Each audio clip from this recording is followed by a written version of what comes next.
wa TANESCO yuko wapi? Ujambo rafiki yangu. Wewe unapendeza sana. Kwani unatafuta ugomvi na mkoa? Mara inawezekana hili moja tuliloliona leo, inawezekana ni taratibu za kazi. Sawa? Hatukatai sisi fundi TANESCO kupanda mlingoti. Lazima avae suruali, hana sketi. Sketi yeye. Basi mimi naona nyinyi mmewasamehe. Wakuu wajao naona wafanyakazi wenzenu wamewasamehe, lakini mkafanya marekebisho ya kiufundi bwana. Sio mnaifanyia namna hiyo. Mimi natakiwa niwe raia wa kwanza kufahamu wachezaji wote wapya. Wachezaji wote, Mungu awabariki sana. Na watakia siku njema ya wafanyakazi. Yule binti aliyepanda hapa juu yuko wapi? Yule binti wa TANESCO yuko wapi? Njoma. Mwapo sije tukamwelewa vibaya. Inawezekana taratibu za kazi hazimruhusu kupanda kule juu na sketi. Lakini kwa kuwa mwenyewe yupo, Njoma. Mimi mama nimefurahi ulipopanda Njoma. Mimi nataka kunipa kule vifaa vyako kule juu sipande baba.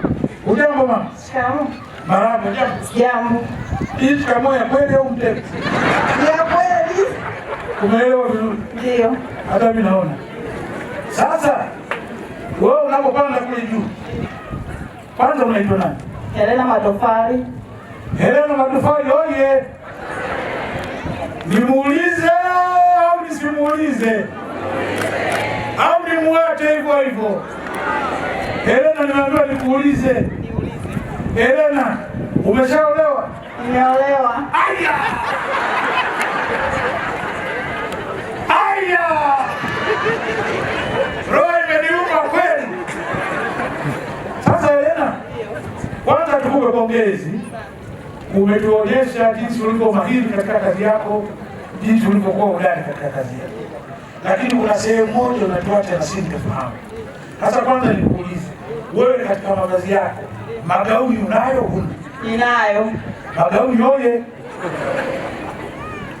Unapopanda juu ya mlingoti kama vile, unaruhusiwa kuvaa gauni? Hapana.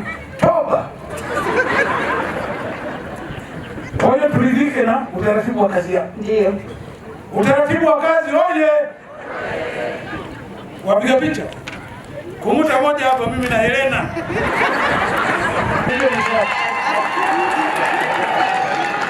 Mimi nakutangia kwa sababu ulipopanda pale na kurudi chini salama. Mungu akubariki. Asante sana. Barikiwe sana. Leo una bahati umenikuta nazo. Asante. Helena oye. Voice FM.